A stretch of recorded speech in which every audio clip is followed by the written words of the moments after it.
जय श्री कृष्ण। श्री युधिष्ठिर कहने लगे कि हे भगवान, श्रावण शुक्ल एकादशी का क्या नाम है? इसका महात्म्य कृपा करके कहिए। मधुसूदन कहने लगे कि इस एकादशी का नाम पुत्रदा है। इसके सुनने मात्र से ही वाजपेयी यज्ञ का फल मिलता है। द्वापर युग के आरंभ में महिष्मति नाम की एक नगरी थी, जिसमें महीजीत नाम का राजा राज्य करता था। लेकिन पुत्रहीन होने के कारण राजा को राज्य सुखदायक नहीं लगता था। उसका मानना था कि जिसके संतान न हो उसके लिए यह लोक और परलोक दोनों ही दुखदायक होते हैं। पुत्र सुख की प्राप्ति के लिए राजा ने अनेक उपाय किए, परंतु राजा को पुत्र की प्राप्ति नहीं हुई। वृद्धावस्था आती देखकर राजा ने प्रजा के प्रतिनिधियों को बुलाया और कहा, हे प्रजाजनों, मेरे खजाने में अन्याय से उपार्जन किया हुआ धन नहीं है। न मैंने कभी देवताओं तथा ब्राह्मणों का धन छीना है। किसी दूसरे की धरोहर भी मैंने नहीं ली।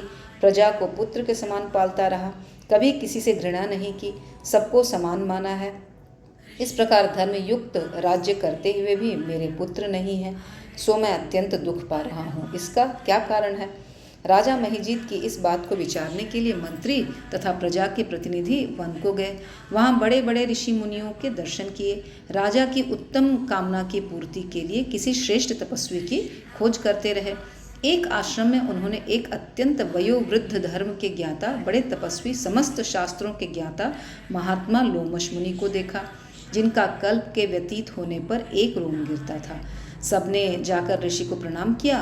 उन लोगों को देखकर मुनि ने पूछा कि आप लोग किस कारण से आए हैं? निसंदेह मैं आप लोगों का हित करूंगा। मेरा जन्म केवल दूसरों के उपकार के लिए हुआ है। लोमश ऋषि से राजा के प्रतिनिधियों ने कहा, महिष्मतिपुरी का धर्मात्मा राजा महीजीत प्रजा का पुत्र के समान पालन करता है, फिर भी वह पुत्रहीन होने के कारण दुखी है। हम लोग उसकी प्रजा हैं, अतः उसके दुख से हम भी दुखी हैं। आपके दर्शन से हमें पूर्ण विश्वास है कि हमारा यह संकट अवश्य दूर हो जाएगा। अब आप कृपा करके राजा के पुत्र होने का उपाय बताएं। ऋषि ने थोड़ी देर के लिए नेत्र बंद किए और राजा के पूर्व जन्म का वृत्तांत जानकर कहने लगे कि राजा पूर्व जन्म में एक निर्धन वैश्य था। निर्धन होने के कारण इसने कई बुरे कर्म किए। यह एक गांव से दूसरे गांव व्यापार करने जाया करता था। एक समय ज्येष्ठ मास के शुक्ल पक्ष की द्वादशी के दिन मध्याह्न के समय वह 2 दिन से भूखा प्यासा था। एक जलाशय पर जल पीने गया। उसी स्थान पर एक तत्काल की बछड़े को जन्म दी हुई प्यासी गौ जल पी रही थी। राजा ने उस प्यासी गाय को जल पीते हुए हटा दिया और स्वयं जल पीने लगा। इसलिए राजा को यह दुख सहना पड़ा। एकादशी के दिन भूखा रहने से वह राजा हुआ और प्यासी गौ को जल पीते हुए हटाने के कारण पुत्र वियोग का दुख सहना पड़ रहा है। ऐसा सुनकर सब लोग कहने लगे कि हे ऋषि, अतः जिस प्रकार राजा का यह पाप नष्ट हो जाए, आप ऐसा उपाय बताइए। लोमश मुनि कहने लगे कि श्रावण शुक्ल पक्ष की एकादशी को, जिसे पुत्रदा एकादशी भी कहते हैं, तुम सब लोग व्रत करो और रात्रि को जागरण करो, तो इससे राजा का यह पूर्व जन्म का पाप अवश्य नष्ट हो जाएगा। साथ ही राजा को पुत्र की अवश्य प्राप्ति होगी।